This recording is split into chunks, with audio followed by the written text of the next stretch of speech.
I'm sorry. Yogani, my question sort of maybe tied in with what John is asking, and John, forgive me if I'm putting words in your mouth. That's quite all right.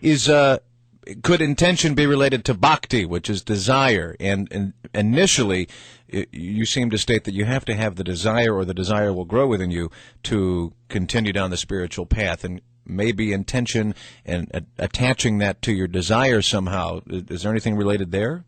The relationship of desire to deep meditation, the way we use it, is desire is what gets us to start the practice and to keep regular in the practice.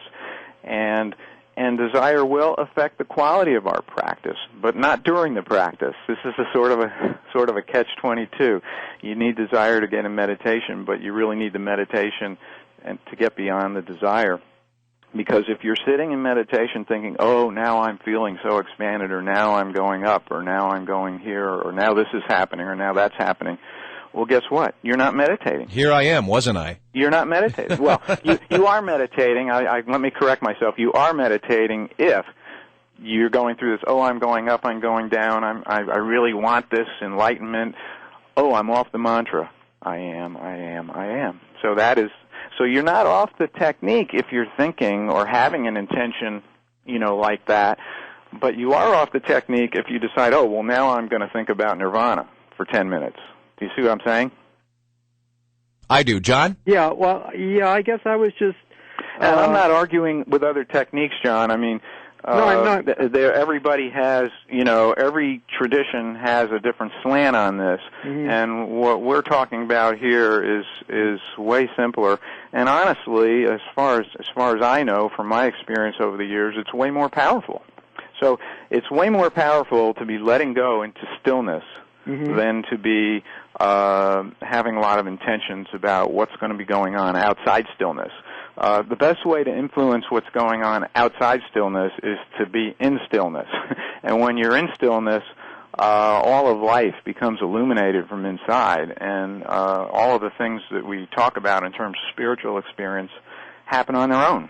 You don't have to intend for anything, because real spiritual experience cannot be intended.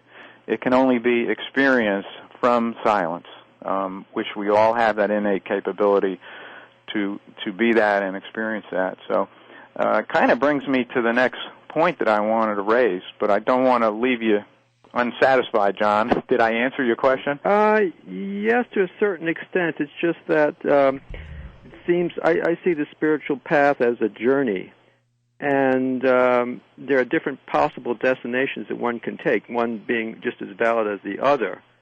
And so I was just wondering, in terms of your meditation practice, what you see as the destination of your journey as compared to other paths. John, that's a great question. It is a great question. Can you hold on for after the break? We need to take a quick break, and then that'll give Yogani a chance to organize his thoughts, although my guess is they've been organized for a long time, a lot longer than mine have been, and even still are at this moment. 7:40, we'll be back. If you want to check in with Yogani or with us here at Yoga the Other 98%, our telephone number 877-345-3779. This is Yoga, the Other 98% on 1360thesource.com.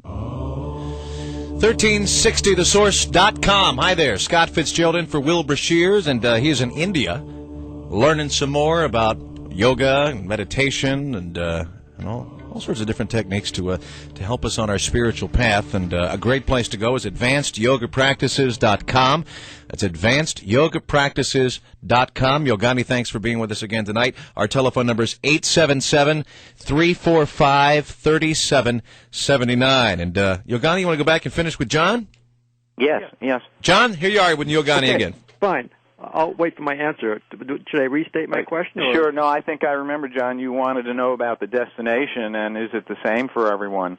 And my answer to that would be yes, it is.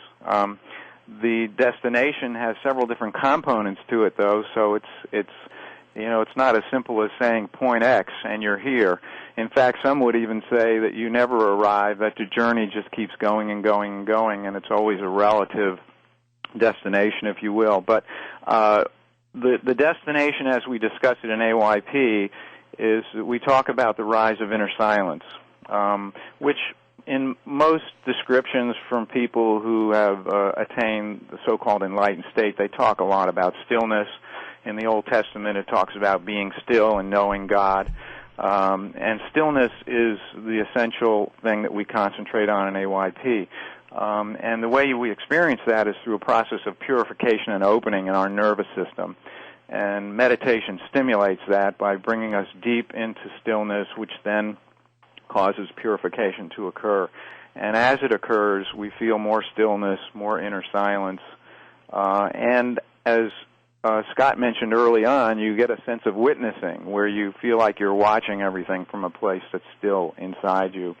So that's one component. The other component is what I call the rise of ecstatic conductivity, which is the ability of the human nervous system to conduct ecstasy, if you will. And meditation can produce that, but it requires some additional techniques to optimize that process, some breathing techniques, which maybe we'll talk about in a later show, and additional techniques. And the rise of ecstatic conductivity is just what it sounds like. It's the body becomes ecstatic. It becomes radiant. And when that kind of ecstatic conductivity and radiance blends with inner silence, you come up with a merging, if you will. And in most traditions, there is a merging of silence with ecstasy described in some way with some terminology. And that merging is how should we say, it gives birth to the state of ecstatic bliss and outpouring divine love. Is it sort of like the peace that surpasseth all understanding? Yes. And this type of experience, which, I have a set of words for it that we use, and a lot of other writers on this subject have their sets of words for it. But I believe in the end, at least all the scriptures I've ever read, it all ends up being pretty much the same thing. There's stillness, peace, there's ecstasy, and there's love. And this is not something we can conjure up mentally. This is an actual transformation in the human nervous system. It is human spiritual transformation is what we call it in AYP. So I don't know if that corresponds with some of the destinations that you've studied, John, but yes. That's how we look at it in AYP. Well, from what you said, it would sound like AYP is a path that involves transcendence and transformation of the life here on this level, the body and mind. Yes, and a concern for other people. Yes, it's about here and now, but it's also eternal. That's right. So that sort of answers my question. There are some paths that tend to emphasize more the transcendent aspect of just, going beyond and not being concerned about what's here. And yours seems to be more of a balanced path. Yeah.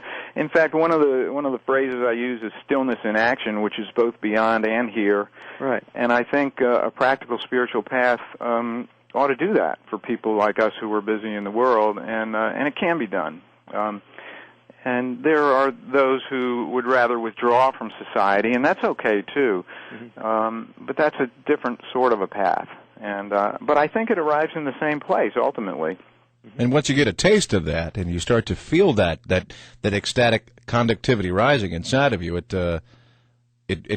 least for me, it calls me back again, and it's sort of a reminder and a reinforcement that I'm doing the right thing. Well, and we really have to warn everybody that spiritual development can be very addictive. Yeah, in a good way. In a good way. I mean, if you don't want to be happy all the time and helping people all the time and just enjoying life, then you probably shouldn't be doing this. It's a very good point. There's other ways I could describe it as well, but this is a family program, so we have to use family-friendly terms. But okay. The bliss, whew, baby. Mm-hmm. Yogani, we do need to take another break, and John, thank you so much for your phone call. 877-345-3779 is the telephone number here. 877-345-3779. If you want to go online and figure out what the heck we're all talking about here with advanced yoga practices, you can do that at advancedyyogapractices.com. It's 7:50, 10 minutes away from 8 o'clock on Yoga, the other 98% on 1360thesource.com.